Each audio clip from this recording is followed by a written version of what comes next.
Hello and welcome everybody to another episode of the Pride of the Poconos podcast. I'm your host, Zach Sterniolo. This podcast is brought to you by PoconoRecord.com/contests. Last year we gave away over $20,000 in prizes. Make sure you check that out daily and see what we're giving away next. Again, that is PoconoRecord.com/contests. I'm here with East Stroudsburg North football coach David Castillo. David, thank you for joining us on the podcast here. I know this is your first year here with East Stroudsburg North. Thanks for joining the podcast. Thank you for having me. I'm happy to be here. I know it's been a pretty crazy summer leading up to this now. 2 games into the season. Coming in, taking over for Chuck Daly, who's been here for 17 years. What has this transition been like from your perspective? It's been fun, but challenging as well. I know I had big shoes to fill from Chuck Daly, who did a great job of building this program from the ground up. So I knew I was coming into a position where I had to do some good things. Hasn't started out so well, but I've seen progress. So on my end, it's been fun. It's been what I want to do as far as coaching, being around the kids. It's exciting for me. So right now it's fun. It's fun. It's going. It's a challenge that I like. Sure. Tell our listeners a little bit about yourself. I know you're a local guy. You've really stayed within the area your whole life. So tell the listeners a little bit about yourself. Yeah, well, I originally moved from Brooklyn here a while ago. I went to that school down the road. I won't say their name. But yeah, I went there. And then I actually went to East Stroudsburg University, played 4 years there as a 4-year starter. Then I actually played a few years, 5 years of arena football around the world. And then I actually coached under Daly as an assistant coach. And then I got the job here after being at Wilkes for 1 year. So I've been in the area a long time. I know the area. I know the school, the community. So it's kind of a good fit for me. I haven't really left home. So it's a good fit for me. It's not often you hear someone that has managed to stay local but also travel the world at the same time. So yeah, I guess that's the thing about the arena football. I got to go all over San Jose, California, Cleveland, Pittsburgh. So I got to experience some things and then come back home. So it's pretty fun. That's pretty awesome. Let's talk about this season so far. I know it hasn't gotten off to the start that you wanted it to. 0-2, I know 31-0 loss to Northampton and a 30-18 loss last week to Deerf. What have been your takeaways from those first 2 games? Turnovers. It's plain and simple. We have to control the ball. I talked to you a little bit before about treating the ball like gold. It's just what we have to do. We can't be that team to turn the ball over and win. We look at the stat sheet of every game. It's a team that wins a turnover battle that pretty much wins. So we have to just control the ball, hold on to the ball more. And I think doing that, we'll get more possessions and we'll do better as a team. So just controlling the ball and lessening the turnovers, I think, will be fine. You're a pretty energetic guy yourself naturally. When you're faced with adversity like this, how hard or easy is it for you personally to be able to keep your head up when times are tough like this, and how can that translate to the players around you? Well, I think it's easy for me because I think I was born with confidence. That's just who I am.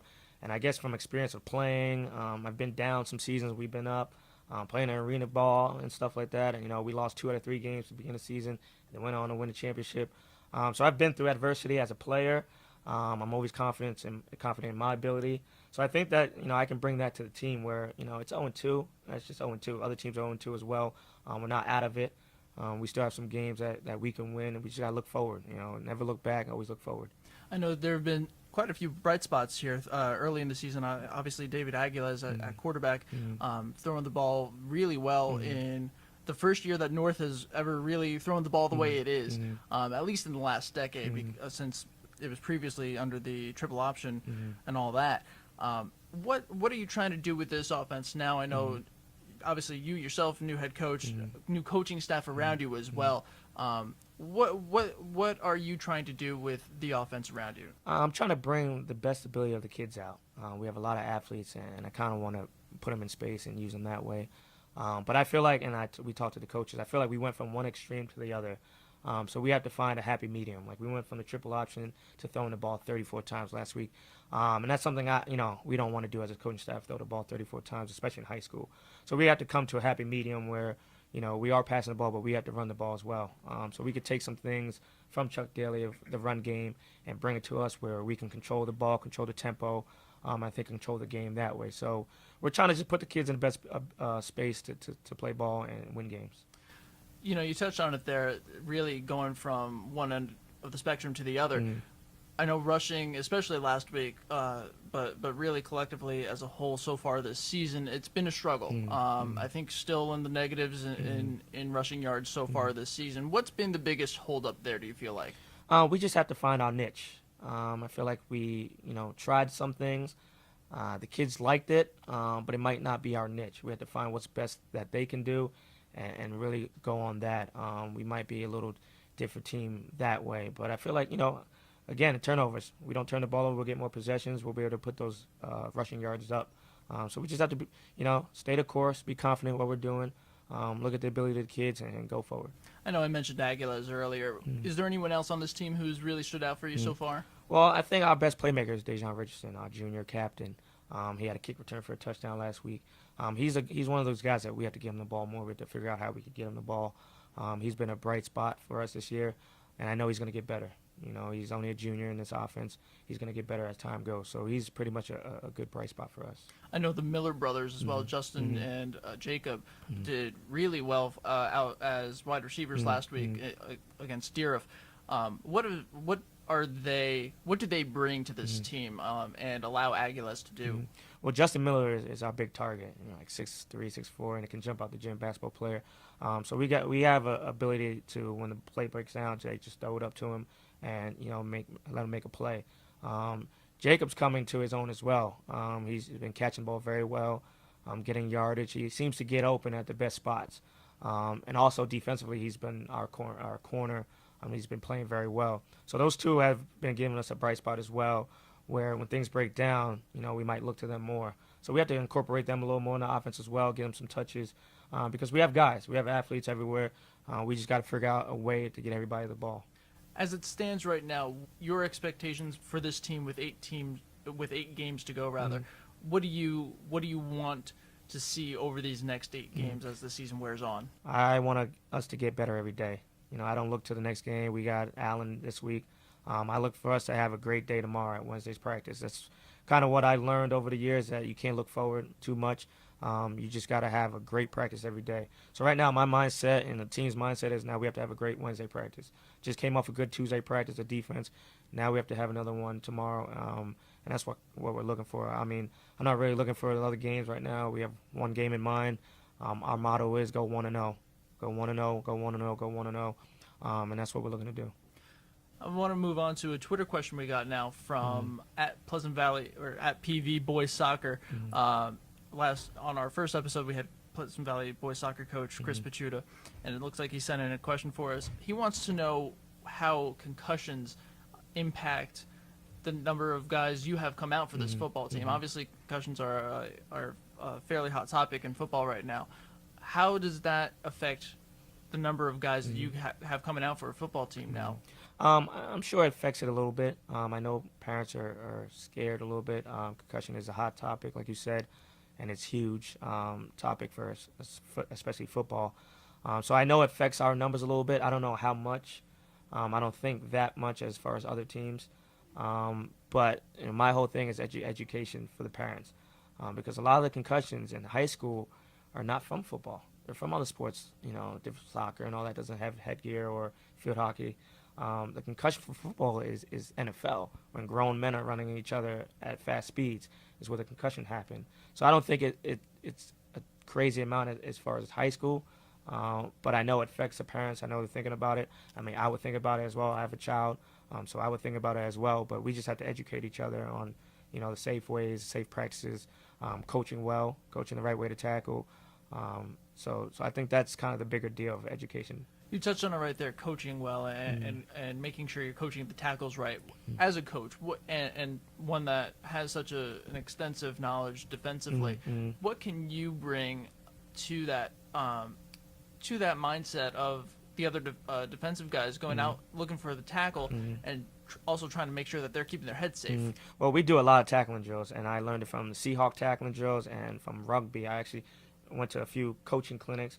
Got a video of rugby tackling, how they get their head out the way all the time. Rugby players don't use any really pads, but they practice tackling with their shoulder a lot. It's all about shoulder tackling, wrapping and rolling. So we do every Tuesday, every Tuesday defensive practice, we work on our tackling drills where we're just trying to use all shoulders, a lot of force from the shoulders, getting your head out the way.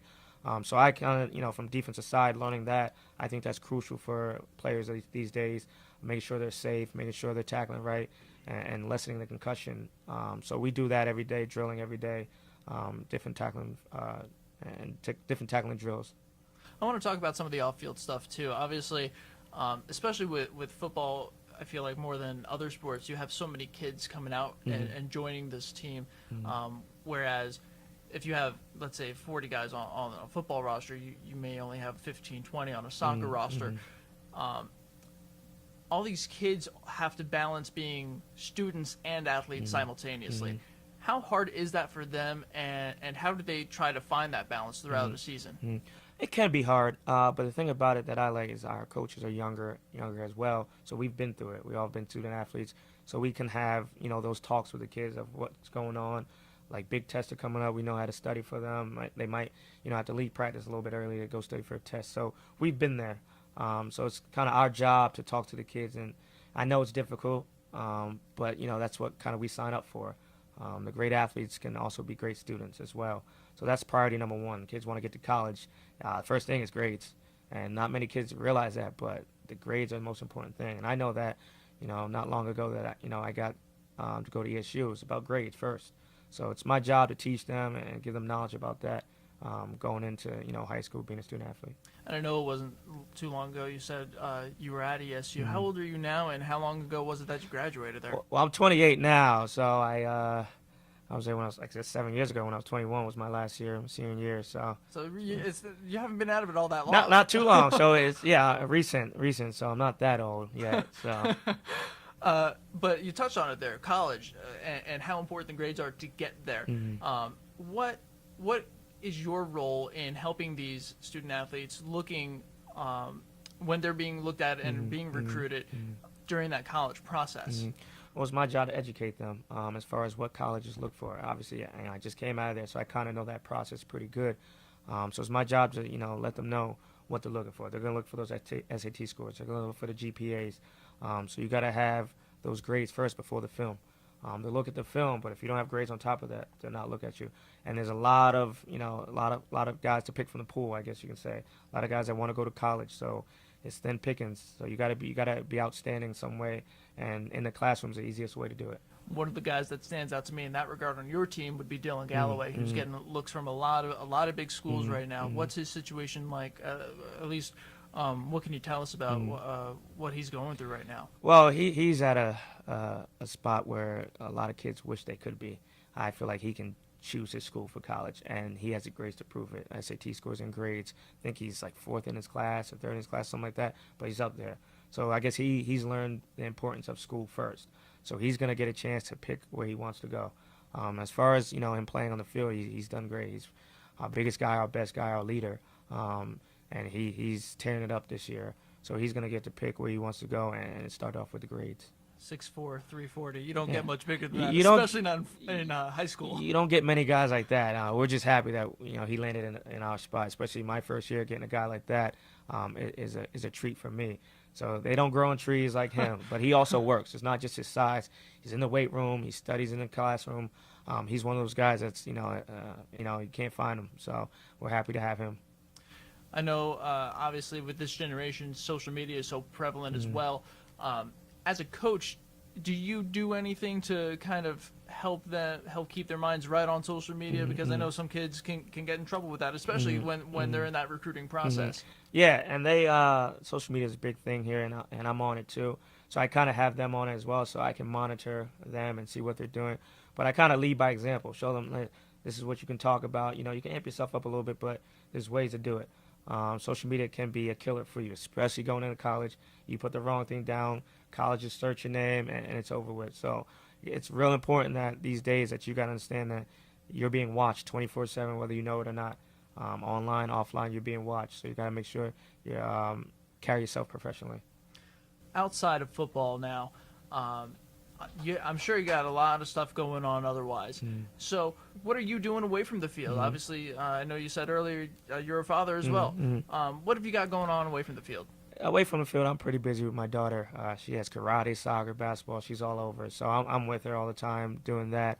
If I'm not doing anything with football, so off time I just spend time with my family as much as I can. I learned from watching some D1 coaches and all that, and NFL coaches that they say if you don't make time for your family, it's the wrong profession. So that's kind of what I do off the field. If I'm not watching film or getting ready, I'm spending time with my family, hanging out with them, doing whatever it is with them. Do you have any interests or hobbies outside of sports, or outside, at least outside of football, or is it kind of football 24/7? I think football is 24/7 now. Sports is my thing since I was younger.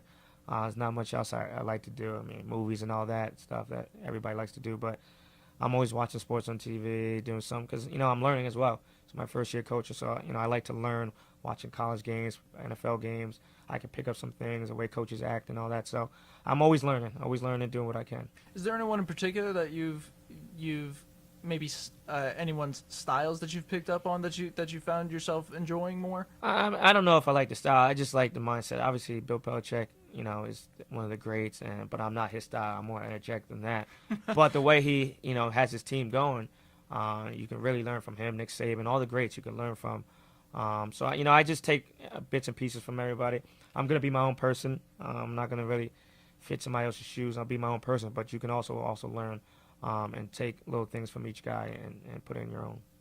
Are there any sports outside of football that you find yourself cheering for? I'm a huge basketball fan. Basketball is my first love. So if you come from New York, that's all we played was basketball. So that's kind of my first sport. I watch that every time I can. Baseball fan. I'm a big baseball fan as well. So I like all sports. Anything that's on, I'm watching it. Any teams that stand out for you? Yeah, well, my teams are like pretty bad in other sports. Like I'm a Knicks fan. I'm a Mets fan. It's not going well for me with sports. So. I'm with you on the Knicks, sadly. Yeah.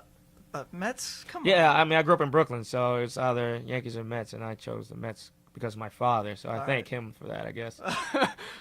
I was in Brooklyn myself for about 6 years, and I ended up a Yankees fan. A little happier. I chose the wrong side, I guess, but I mean, I'll stay with him. You guys got to the World Series a little more recently than we did, so I can't really say all that much there. But I also want to talk about the arena football stuff because I think that's something that kind of that isn't really talked about all that much. What was that experience like for you? I know you said you were able to travel to all these other places. What was that like from your perspective? What was kind of the biggest things that you were able to take out of that? It was exciting. It was an exciting time that we had a lot of fans come out to games. A lot of kids looked up to us, came out after games to get autographs. So it was just a great experience of I'm playing for these kids, and traveling the world, I guess you can say. Like I went, down south a lot. I went a lot of places that I don't think I would have ever gone before, and just to hang out for a little bit and see it. So it was one of those experiences that I'm thankful for. Sure. Getting paid to play a little bit, the game that I love, a kid's game, I always say, and just seeing a smile on a lot of kids' faces when they get to meet you after the game and get your autograph. And also have my daughter there at games watching me play, because she obviously couldn't get to see me play in college. She was just born. But she got to see me play, and it was exciting times for me, having my family see me play a few times. What was your experience like at ESU as well? Because I know, obviously, you said 4-year starter, did a lot of great things there at cornerback. What were your experiences like playing for Denny Dowd? Because I know, I mean, it seems like he's been coaching up there forever. He's been there forever, but he's a great guy that I learned a lot from, and I had my experiences there. Coming in as a freshman, you come, being a star from high school, and now you have to work hard just to get on the field. And I still remember the first 5 games. I was on special teams, and I wanted to play, but things didn't happen my way. But I learned a lesson that I got to keep fighting, and when the opportunity comes, I got to take it. I actually told the kids a story about how I got my first start at ESU. It was against Slippery Rock homecoming, and I actually had a play that I didn't make. I went for the interception and didn't make it, and I think, all right, I got taken out after the first half. I'm like, all right, I lost my opportunity there. But that Monday came, and my DB coach said, you're in, and I'm like wondering why. And long story short, at the end of the year, we talked, to our coach, and he told me why I got to stay in for the rest of the year. He said, because you went for the play that nobody else did. So that's kind of what I kind of teach these kids, man. You got to go for it. You can't be scared to be great. So I kind of learned that at ESU that, you got to work hard and you got to make sure you take that play. Make the play. I mean, you don't know who's watching. You don't know, if you miss it, oh well, but you got to take that chance. So How fine is that line between going for those plays and not being afraid to make those great plays and maybe making that effort at the wrong time? How fine is that line? I mean, I'm an aggressive guy, especially playing corner. You got to have the mindset that if you're going to make the play, go make it. But you got to make it smart. You got to say, all right, if I don't make it, how can I, make it for less yardage, or, making sure that outside hand is on the hip when you go for it. Just certain details that you can do. But I would never take the aggressiveness out of a kid. I wouldn't want to take that out of me when I played. They can't be scared to be great, like I said. So you just got to teach them, the moments to do it. Maybe there's different moments where, you play a little safe. But there's times that, hey, man, you're a ball player, go play. Is there anything else that I haven't asked you about that you want to touch on here? Man, I just, I'll say this, and I want to get this out there that, my assistant coaches are great for me. We're all young. There's Derek Shaler, Ricardo Altrecho, there's Ahmad Schuler, Ricky Bell. I think we're a good group of guys that I got around me that's helping me out a lot. And I think we're going to get things rolling soon. We just got to make sure we stick to our guts, stick to our plan, keep our head down and keep going. I have confidence in all of them, and I think we're going to do well. And I'll add to that, how important, especially as a first-year coach, is it to have that confidence in the guys around you to help bring this team to where you envision it ending up? I think that's a real important. When I first got the job, I talked to some of my friends who are in college ball right now, coaching, and the best advice I get was, don't just choose assistant coaches for what they know. Choose them because you can trust them, and they'll have your back. So I think I kind of took that approach where we all know some things, we don't know it all, but I can trust those guys, and I know they'll have my back through anything. So that's the biggest thing that I appreciate from them, and they're on board with me, and I know we're going to get it going. I really appreciate you having coming on the podcast here and shedding that sharing that insight, because I think you offered a lot of interesting perspectives that we don't hear a lot of. So thank you for coming on here, man. I appreciate it. Thank you. That's all we've got for today. Make sure to tune into Thursday's episode. We've got our football picks with Mike Coons, Sean Succi, and myself, and we'll be breaking down Week 2 and previewing Week 3. Plenty of stuff to keep an eye on here as we go further into the season. Make sure to follow us on Twitter at Pocono Podcast. You can find this podcast on iTunes, SoundCloud, YouTube, Stitcher, really anywhere where you can think to find a podcast. We're trying to get there. So if you like what you're hearing, please make sure to like it, comment, subscribe. That way you don't miss any of our episodes. That's all I've got. We'll talk to you tomorrow. Take care.